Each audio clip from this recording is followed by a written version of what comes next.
नमस्कार, आप देख रहे हैं रिपब्लिक भारत में, हूं आपके साथ विवेक चांडिल।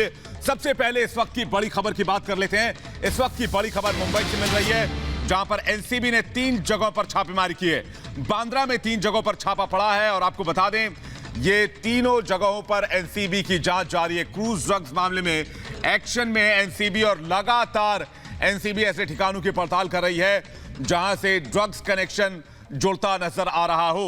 रीमा हमारे साथ जुड़ रही है, हमारी सहयोगी, उनके पास चलेंगे। रीमा, क्या जानकारी मिल रही है इस छापे के बारे में? किन किन इलाकों में छापा पड़ा है और अब तक क्या रिपोर्ट आपके पास? अभी तक जो शुरुआती जानकारी मिल पाई है विवेक, उसके मुताबिक बांद्रा के 3 जगहों पे छापेमारी चल रही है और इसको पूरे इसी ऑपरेशन क्रूज से जोड़कर देखा जा रहा है। यानी जो अभी तक पूछताछ हो रही है या जिन लोगों की भी गिरफ्तारियां हुई है और गिरफ्तारी से जितने भी क्लू मिल रहे हैं उसके मुताबिक आगे जाकर छापेमारी करके गिरफ्तारियां हो रही है, पकड़े जा रहे हैं लोग और ये सिलसिला बदस्तूर जारी है। इस बीच जो सबसे बड़ी जानकारी निकलकर सामने आ रही है वो छापेमारी से रिलेटेड, लेकिन इस बीच समीर वानखेड़े जब मीडिया कर्मियों से बातचीत कर रहे हैं तो वो बातचीत में क्या कुछ बड़ी बातें निकलती है इस पे भी हमारी नजर बनी हुई है। लेकिन बांद्रा इलाके में छापेमारी चल रही है, ये इस वक्त की सबसे बड़ी जानकारी है। और चूंकि अब हाईकोर्ट पे सबकी निगाहें हैं कि हाईकोर्ट से बेल मिल रहा है नहीं मिल रहा है, लेकिन एनसीबी के पास अभी जो इस ऑपरेशन को लेकर तैयारियां हैं वो बहुत पुख्ता तौर पे है और पूरे एक्शन में है एनसीबी के तमाम ऑफिसर, चाहे वो समीर वानखेड़े हो या फिर उसके अलावा कोई और ऑफिसर। अलग अलग दिन अलग अलग तरीके से ये कार्रवाइयां आगे बढ़ी है। आज का पूरा दिन किस तरीके से गुजरा है हम अपने दर्शकों को बताते रहे कि पूजा डडलानी इस एनसीबी दफ्तर में आकर डॉक्यूमेंट सारे सौंप चुकी है जो एनसीबी ने उनसे मांगा था, जो शाहरुख खान के घर पे एनसीबी की टीम गई थी, वो हो चुका है प्रोसेस। छापेमारी की खबर हम बता रहे हैं और इसके अलावा सोमवार का वो महत्वपूर्ण दिन जब अनन्या से एक बार फिर से पूछताछ होनी है। बिल्कुल, सोमवार का इंतजार करना होगा रीमा, लेकिन उससे पहले पूरे एक्शन में एनसीबी की टीम है। लेकिन एनसीबी की टीम एक तरफ एक्शन ले रही है, रीमा आपके पास वापस लौटे, दूसरी तरफ एनसीबी की टीम सियासत के घेरे में भी है। जहां सियासत में सवाल उठाए जा रहे हैं एनसीबी के ऊपर। एनसीपी के बाद अब कांग्रेस ने एनसीबी पर सवाल उठाए हैं। कांग्रेस नेता अधीर रंजन चौधरी ने ट्वीट लिखकर लिखा है, आर्यन को जमानत पर रिहा किया जाए, केस को बढ़ाकर बताया जा रहा है, बदले के तहत एनसीबी की कार्रवाई की जा रही है। यह अधीर रंजन चौधरी का कहना है। कांग्रेस के बड़े नेता और नेता विपक्ष भी सदन में रहे हैं, लेकिन अधीर रंजन चौधरी का यह कहना, एनसीबी के ऊपर सवाल उठाना, यह वाकई आश्चर्य पैदा करता है क्योंकि एक जिम्मेदार नेता माने जाते हैं अधीर रंजन चौधरी।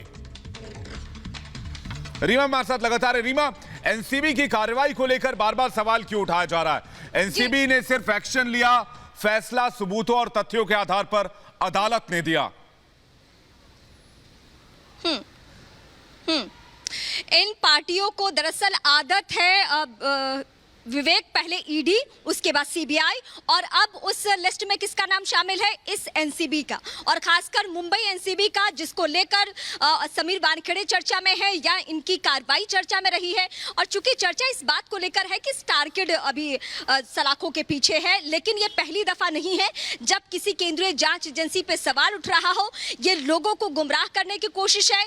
जब कोर्ट इस मामले में है, बेल खारिज किसने? एनसीबी ने नहीं किया है, कोर्ट ने किया है। यानी अगर आप एनसीबी पे सवाल खड़े कर रहे हैं तो साथ ही साथ आप मजिस्ट्रेट कोर्ट, एनडीपीएस कोर्ट पे सवाल खड़े कर रहे हैं। और आने वाले दिनों में अगर हाई कोर्ट से झटका लगता है तो क्या आप इस देश में हाई कोर्ट को भी नहीं मानेंगे?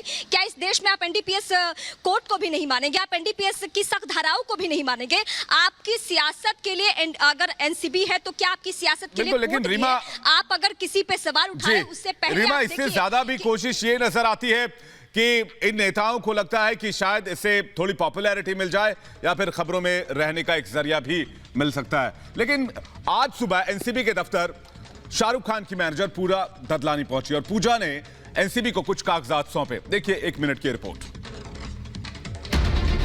क्रूज ड्रग्स केस में आर्यन खान जेल की सलाखों के भीतर है और एनसीबी की जांच का दायरा लगातार बढ़ता जा रहा है। अनन्या पांडे से भी एनसीबी पूछताछ कर रही है। सोमवार को फिर एक बार अनन्या पांडे को एनसीबी ने तलब किया है।